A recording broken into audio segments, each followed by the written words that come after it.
Welcome to The Path is Always Evolving, a podcast for healing humans and curious souls.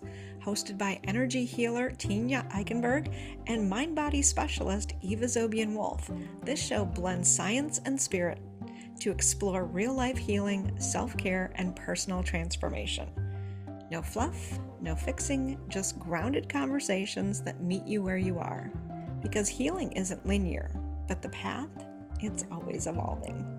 Hello, and welcome again to The Path is Always Evolving. I'm Eva Zobian-Wolf here with my co-host, Tenya Eichenberg. And if you have not been following us before, first I want to say thank you for being here. And second, Tenya and I both share in energy healing modalities. And I'm going to let her speak more on her energy modality. Mine is I come at everything through the lens of yoga therapy. So my background is I'm an ICU nurse who suffered with years of exhaustion, burnout, and using yoga therapy was a way for me to be able to heal from that by learning more about my nervous system and being able to really pay attention to energy and how it is that my energy is either being depleted or how it's being increased.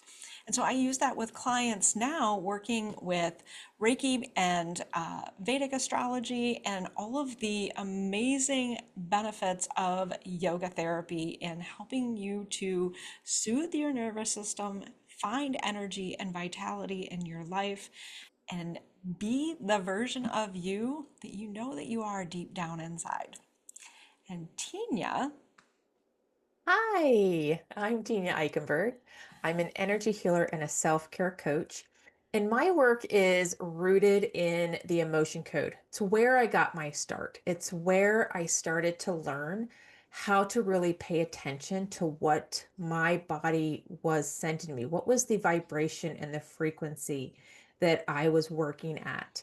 And by learning how to find and address and clear trapped emotions, I was able to expand my awareness of different energy healing modalities.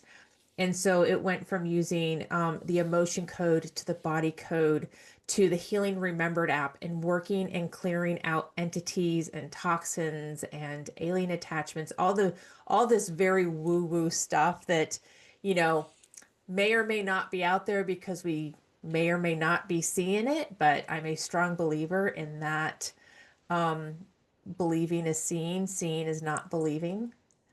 And so I had faith that the emotion code was the one thing that was going to help get me out of my anxiety and depression once and for all, which it did, until I started needing self-care. However, I couldn't tap in to the self-care that my energy needed without clearing out all of that emotional baggage because there was just so much blocking me from wanting to take care of myself.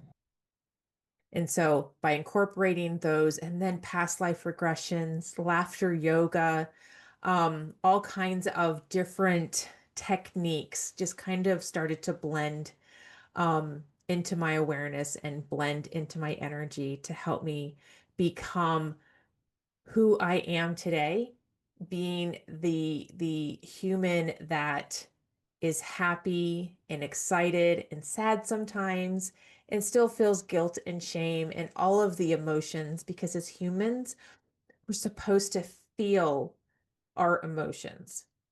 And there's a difference between allowing your emotions to come up and feel them and the behavior that you show when you're having those emotions. And so today, this actually kind of goes into part of that is that some of these emotions that I had that was coming up, and they still come up on occasion, not as much as they used to, but they still come up on occasion. But it's, am I not good enough for my parents to pay attention to me even as an adult? And why, as adults, might we still be trying to prove that we're good children? How is that? How does one get to that point, right? Where even at 48 years old, that I think, am I a good enough daughter? I mean, this was as recent, the last conversation I had with my mom in person, that was a serious conversation. I had asked her, or I had made the statement, I don't think most of the time you like me. What was her response to that? You're right. Most of the time, I don't. Did you ask why? I I couldn't. I was in shock. I went into freeze mode. Hmm. I was just like, uh, what? So, first, you know that entirely has to do with her and has Oh, absolutely nothing to do 100%. with you. Okay. 100%. But that unhealed inner child in me. Mm, Now, we all have many different levels of inner children. It's not just one.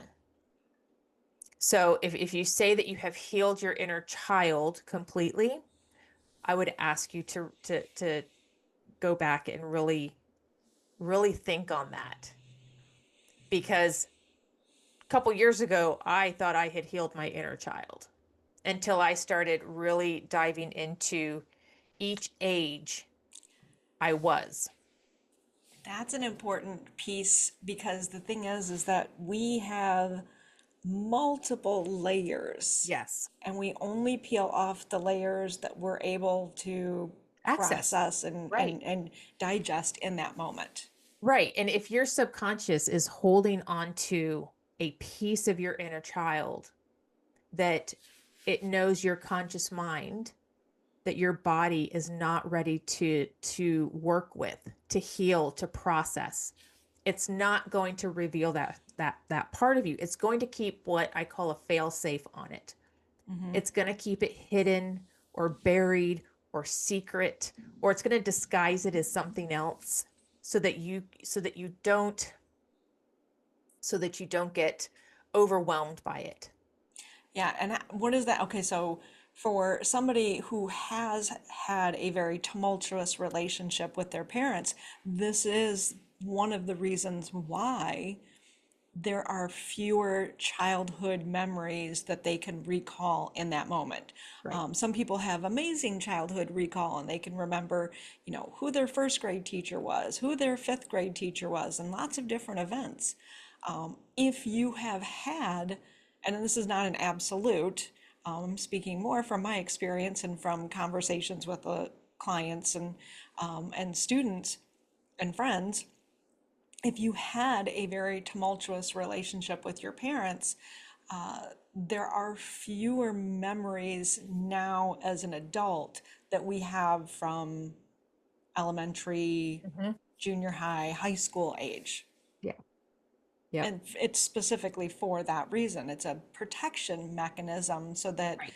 we can process that energy Hmm. and process those emotions when we are fully equipped and ready to be able to do that.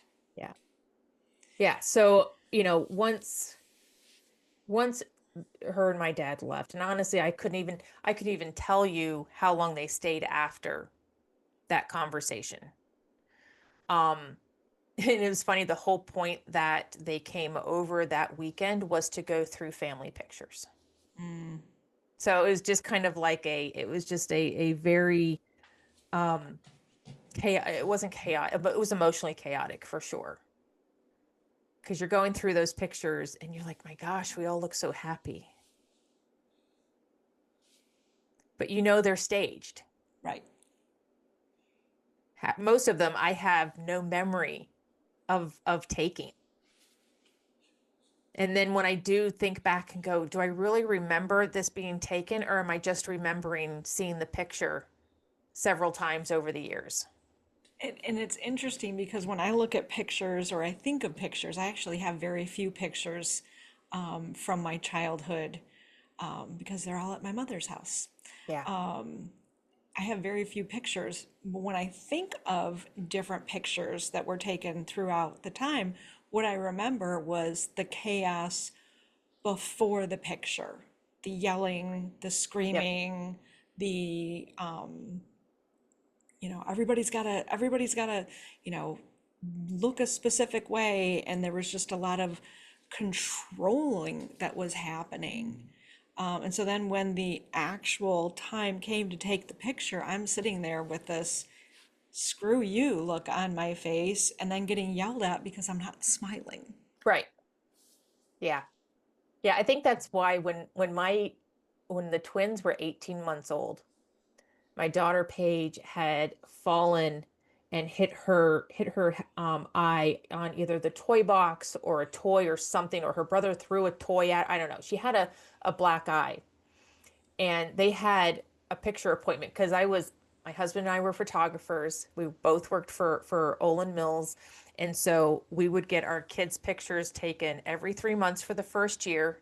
And then it was every 6 months until they turned two. And then it was every year after that. And so it was time for their 18-month pictures. And someone asked me, it might have been my mom, I'm not sure. Are you still gonna get their picture taken? I'm like, yeah, because that's who she is right now. This is part of being 18 months old, getting boo-boos. That who cares? I don't care. It's just documenting the stages of our life. Yeah. Yeah. And so after that conversation with my mom, she calls me a couple of days later, and she's this was kind of a backhanded apology, I think. It was, so I'd been doing some research, and it turns out that your generation has changed the definition of like. Your generation says, I don't like it when you do this. I don't like it when you do that. And her generation was, I don't like you. They didn't have to specify what they didn't like about you. And so when she said she didn't like me 99% of the time, it was, there were parts of me, my behavior, my attitude, my character that she didn't like. And she didn't feel that she had to specify which part of me she didn't like. And so that it was on my generation for changing the definition. Well, we recognize now, thanks to the current generation and their unpacking, that behavior was a narcissistic gaslighting comment. Yes. And not to say that that's who your mom is, that comment is.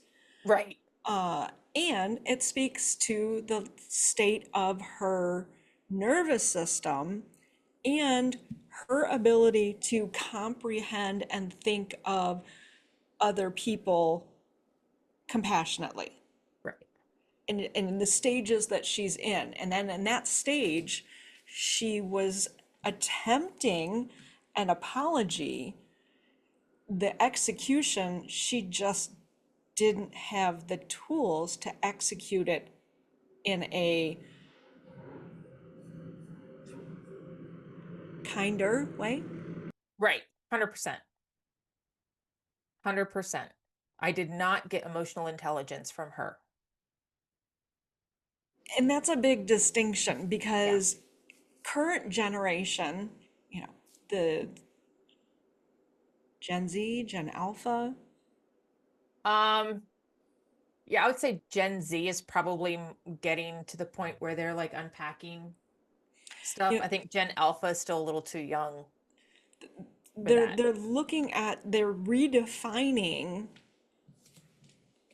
and they're really opening up emotional intelligence Mm-hmm. so that is now, moving forward, we're using more inclusive language. We're using kinder language, but we're also defining things much more specifically and also broadly Yeah. because we're allowing for that personal experience and recognizing that your personal experience is true the way that you state it. Right. And the personal experience that I'm having, we're in the same room, is different from your personal Right. experience. Both Right. are true. Right. Absolutely. And that is a Absolutely. very difficult thing for our parents who were baby boomers to just comprehend. Like that is a Right. mind-blowing Right. moment right there. Right. Yeah, there's a lot of people in our generation as well that still have a hard time with that. Oh. And I think the millennials are the ones who kind of started to, some of us Gen Xers have started to open up that box of being able to see that you know take for instance, if you have siblings, right? We've talked about this before. All of our kids got different versions of us.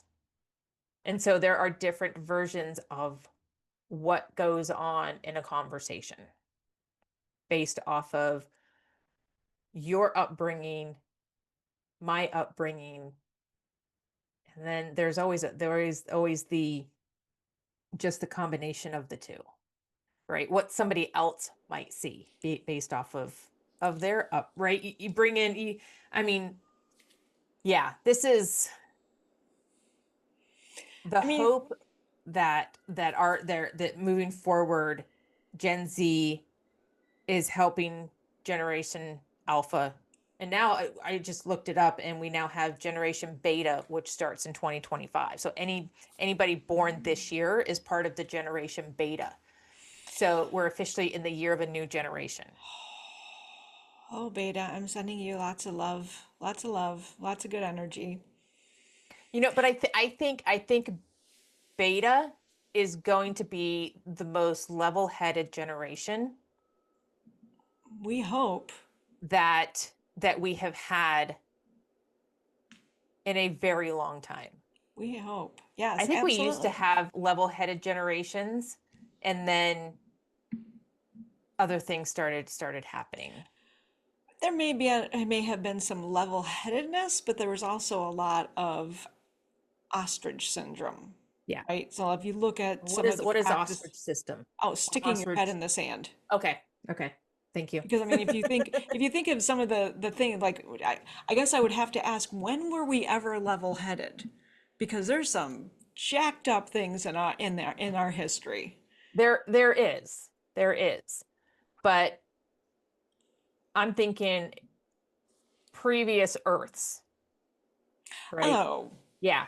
Yeah, yeah. I don't think it was Nothing that this. we've I don't reading think it or was I don't think it was this Earth, right? okay, I yeah, don't think it nothing was we're reading about in our history books right no, now. no, no, no.